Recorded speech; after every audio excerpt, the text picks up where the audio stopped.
Assalamualaikum warahmatullahi wabarakatuh. Perkenalkan nama saya Trimuhammad Azmi dengan NIM akhir 022. Di sini saya akan mengerjakan pada tugas mingguan shift 1 pada nomor pertama, sebuah perusahaan manufaktur memproduksi botol plastik minuman untuk menjaga kualitas.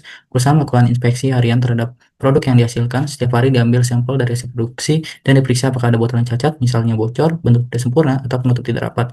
Berikut merupakan data hasil inspeksi selama 10 hari. Manajer kualitas ingin mengetahui apakah proses produksi botol plastik tersebut masih berada dalam kendali statistik ataukah terdapat indikasi penyimpangan. Nah, dari tabel kita bisa mengetahui bawahnya pertanyaan ini termasuk ke statistikal proses kontrol, khususnya itu peta kendali proporsi cacat yaitu picar, karena datanya berupa jumlah cacat dari sampel yang berbeda-beda setiap hari. Oke, untuk nomor yang pertama itu kita akan mengerjakan pada aplikasi RStudio. Yang pertama itu kita klik file, lalu new project. Oke, lalu exciting diri sendiri. Jadi kita pilih tempat yang dimana Excel yang kita telah simpan. Kita pilih PP Modul 2, kita create project. Oke, selanjutnya itu kita klik Ctrl Shift N untuk membuka kode dari RStudio-nya. Oke, ini kita bisa tuliskan aja kode yang kita telah buat. Kita copy paste saja. Oke, untuk langkah pertama itu kita akan menginstal dan mengaktifkan page. Sini kita akan menginstal page dari Read Excel dan juga install page dari Kijiji. Read Excel itu digunakan untuk bisa membaca data dari Excel-nya. Kalau untuk Kijiji itu untuk memvisualisasikan dari control chart-nya. Selanjutnya kita jalanin juga library Read Excel dan juga Kijiji. Di sini digunakan untuk agar fungsinya itu berjalan. Kita tunggu sampai selesai proses penginstalannya. Oke, di sini telah sudah kita akan menginput data Excel-nya itu ke RStudio dengan menggunakan sintaks seperti soal 1 dengan NIM 02.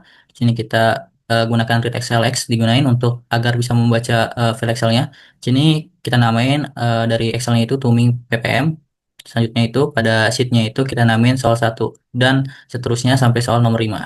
Kita bisa jalanin aja. Oke, setelah sudah dijalankan, kita bisa melanjutkan pada persoalan nomor yang pertama itu. Oke, kita lanjutin pada nomor 1 ini. Kita mengetahui bahwa soalnya itu menggunakan pada tabelnya itu kita menggunakan peta kendali picar karena datanya berupa jumlah cacat dari sampel yang berbeda setiap hari. Jadi kita gunain CCP karena kita membuat peta kendali P. Di sini KCC ini sebagai fungsi utama dari page KCC untuk membuat peta kendali, dan kita lanjut itu soal 1 dengan NIM akhir 022. Ini kita untuk membaca data dari Excel-nya dengan namanya jumlah cacat botol. Di sini merupakan jumlah item yang diperiksa tiap pengamatan. Untuk size-nya itu kita namain soal 1 NIM akhir 022 dengan jumlah sampel. Di sini digunakan untuk jumlah item yang diperiksa tiap pengamatan.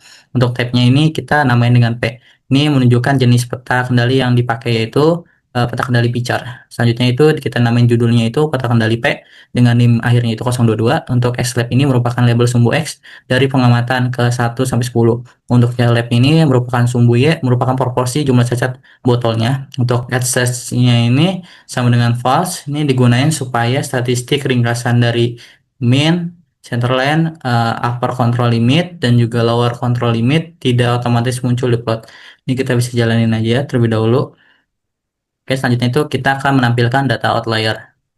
Oke, di sini tuh valence ini digunakan untuk berisi informasi jika ada titik data dari proporsi cacat yang keluar dari batas kendali out of control atau polarun yang mencurigakan. Nah, di sini kita mengetahui bahwa beyond limit integernya itu sama dengan 0, artinya tidak ada titik di luar batas kendali dari upper control limit dan juga lower control limit. Dan selanjutnya itu ada floating range yang dimana itu tidak ada polarun yang melanggar aturan misalnya 7 titik berturut di satu sisi centerline, jadi prosesnya masih terkendali secara statistik. Itu kita akan melihat ringkasan peta kendalinya dengan summary CCP.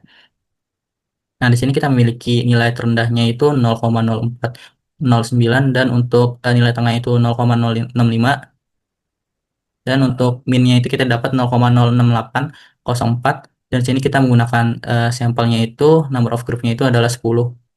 Dan sini kita mendapatkan centerline-nya itu 0,6747706, dan untuk standar deviasinya itu 0,2511393, dan untuk kontrol limitnya itu kita memperoleh dari limit lower control limitnya itu sebesar 0,014372237, dan untuk upper control limitnya itu 0,1209217. Nah, di sini kita bisa melihat dari peta kendali ini semua titik berada dalam batas kendali. Jadi proses produksi botol plastik tersebut masih berada dalam kendali yang statistik. Selanjutnya, pada nomor 2, sebuah pabrik suku cadang otomatis memproduksi komponen kecil dalam batch untuk pengendalian kualitas. Setiap hari diambil satu sampel tetap 200 unit dari unit produksi dan dihitung jumlah unit cacatnya. Misalnya dimensi tidak sesuai, letak finishing buruk, berikut merupakan data 20 hari pengamatan yang diambil. Manajer ingin memantau jumlah cacat per sampel agar proses tetap stabil. Nah, dari tabel ini kita mengetahui soal ini termasuk ke peta kendali NP chart karena ukuran sampelnya itu tetap 200 setiap hari. Yang diamati itu berupa jumlah cacat, bukan proporsinya. Oke, kita lanjut pada nomor 2 ini merupakan soal yang dimana itu kita menggunakan peta kendali NP chart karena ukuran sampelnya itu tetap 200 setiap harinya dan juga data yang diamatinya itu berupa jumlah cacat, bukan proporsinya. Selanjutnya yang CCNP nih, karena kita menggunakan peta kendali NP dan KCC ini digunakan untuk fungsi utama untuk membuat peta kendalinya. Dan untuk soal 2 NIM akhir 022 ini kita namain sebagai nanti data yang bakal dibaca pada Excel-nya dan kita namakan itu jumlah cacat komponen kecil yang dimana itu data jumlah komponen kecil yang cacat tiap pengamatannya. Dan untuk size sendiri itu kita namain itu soal 2 underscore NIM akhir 022 dengan penamaan jumlah sampel, yaitu jumlah item yang diperiksa per pengamatan. Dan untuk tab-nya ini merupakan NP, yang dimana itu kita menggunakan peta kendali NP chart.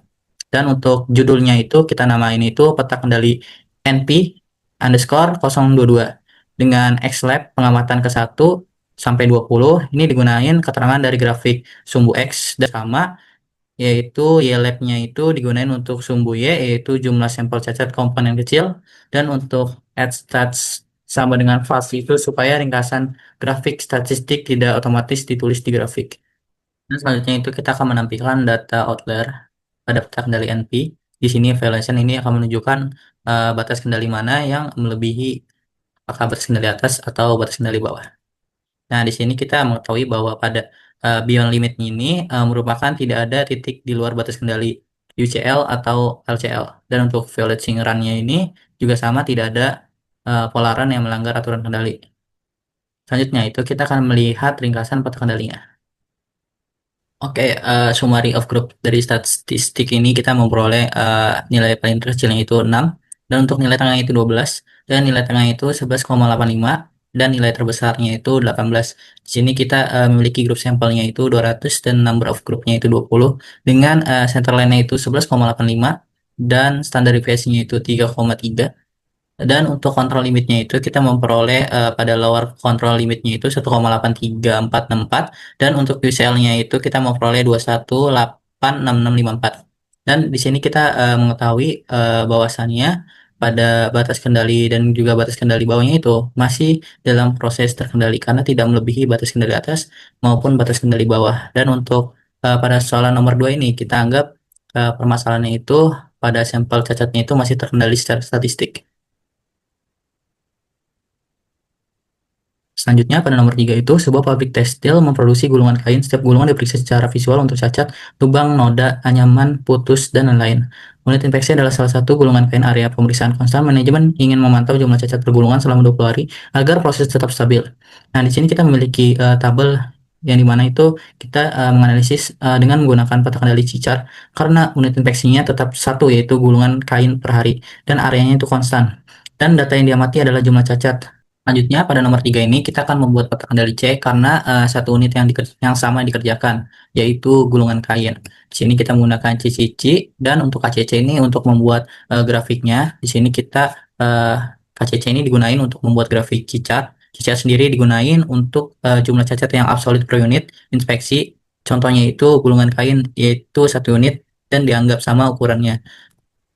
Di sini kita tulis soal 3 underscore NIM akhir 022 dengan nama dari data Excel-nya itu jumlah cacat gulungan kain.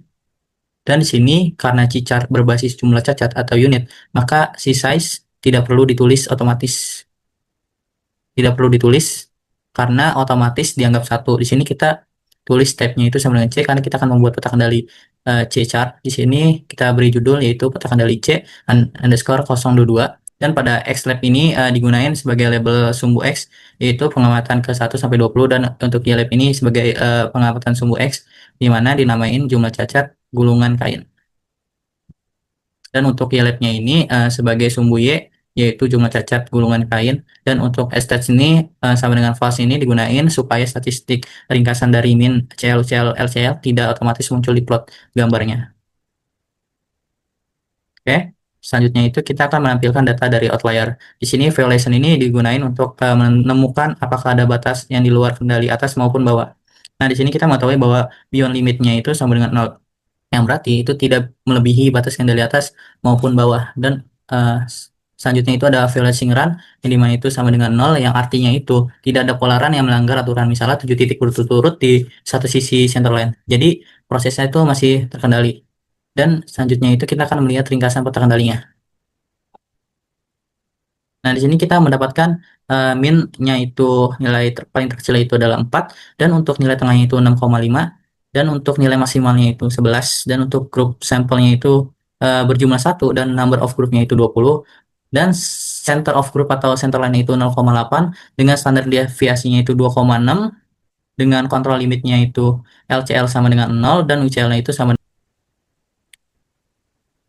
Jadi kita mengetahui bahwa jumlah cacat dari gulungan 20 harinya itu masih terkendali secara statistik karena tidak melebihi batas kendali atas maupun batas kendali bawahnya. Nah, selanjutnya itu nomor 4, sebuah pabrik percetakan kemasan memproduksi lembaran karton untuk kotak produk. Tiap hari tim kontrol kualitas memeriksa beberapa gulungan karton. Area pemeriksaan per gulungan berbeda-beda, misalnya beberapa gulungan lebih panjang sehingga jumlah unit yang diperiksa misalnya meter atau lembar. Tiap hari tidak sama. Yang diamati adalah jumlah cacat, cetak, blending, smudge, misalisme per unit area. Manajemen ingin memantau tingkat cacat per unit agar proses tetap stabil. Nah, untuk kasus pada soal nomor 4 ini kita menggunakan peta kendali U-chart karena unit infeksinya berbeda-beda tiap hari atau tidak sama, dan data yang diamati adalah jumlah cacat per unit area. Akan mengerjakan pada soal nomor 4, kita akan membuat peta kendali U.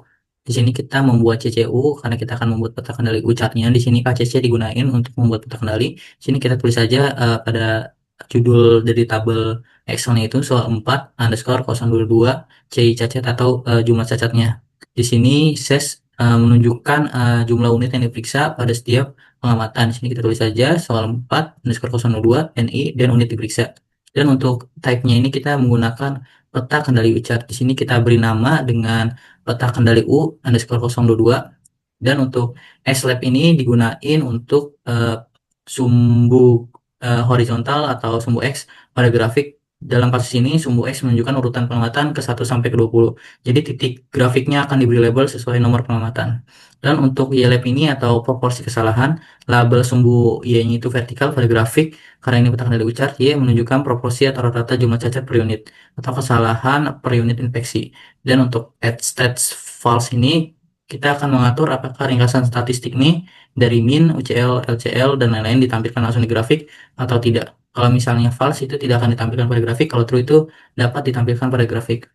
Dan selanjutnya itu kita akan menampilkan ini kita bisa jalanin aja terlebih dahulu. Oke, selanjutnya itu kita akan menampilkan data outlier. Di sini kita akan menggunakan violation karena violation ini akan menunjukkan apakah titik-titiknya itu melebihi batas kendali atas ataupun batas kendali bawah, dan juga apakah ada polaran yang tidak wajar atau wajar. Ini kita bisa jalanin aja. Nah, di sini kita mengetahui bahwa beyond limitnya itu sama dengan 0 atau sama dengan tidak ada batas yang melebihi dari batas atas maupun batas kendali bawah. Dan untuk violation run ini sama dengan 0 juga, berarti tidak ada yang melanggar dari polaran itu, dari yang dimana itu tidak melebihi 7 titik pada center line-nya. 14,623. Dan kita mengetahui pada ringkasan dari summary peta kendali U chart-nya ini, kita mengetahui bahwa nilai minimumnya itu 0,727, dengan nilai maksimumnya itu 0,11666, dengan nilai tengahnya itu 0,0919.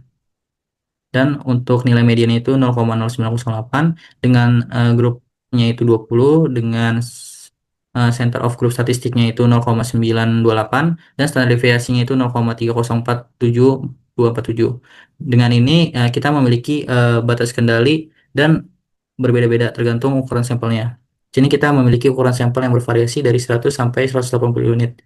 Di sini kita memiliki pada LCL-nya itu 0,094, dengan 0,1 UCL-nya itu 0,176 untuk sampel yang 100. Dan untuk LCL-nya itu 0,0206, dengan UCL-nya itu 0,1651. Ini untuk sampelnya itu 180. Nah, di sini kita bisa melihat batas kendali atas juga batas kendali bawah. Ini masih dalam batas wajar. Artinya proses cacat per unit itu masih stabil karena semua titik ada di dalam batas kendalinya. Dan selanjutnya ini pada nomor 5 itu sebuah lini perakitan smartphone mencatat berbagai jenis defek selama inspeksi air. Manajemen ingin menerapkan prinsip Pareto, Vital Few, Trivial Many, untuk memfokuskan perbaikan pada jenis defek yang paling sering menyebabkan kerugian. Berikut merupakan data cacat yang terdapat pada perakitan smartphone. Nah, di sini kita menggunakan eh, analisis Pareto untuk menentukan jenis defek mana yang paling dominan dengan menggunakan prinsip 80/20.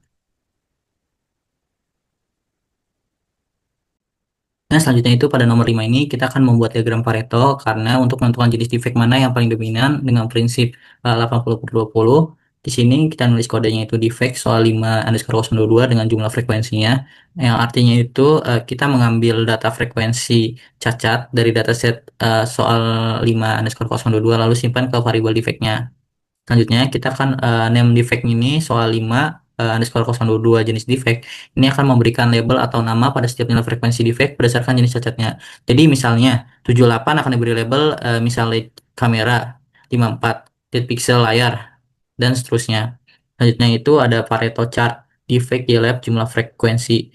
Nah, di sini digunakan untuk membuat diagram Pareto dengan batang atau bar dengan jumlah defect tiap kategorinya, dan untuk garisnya itu sebagai presentasi kumulatif, dan untuk YLab-nya ini jumlah frek itu akan memberikan label pada sumbu Y jumlah cacatnya.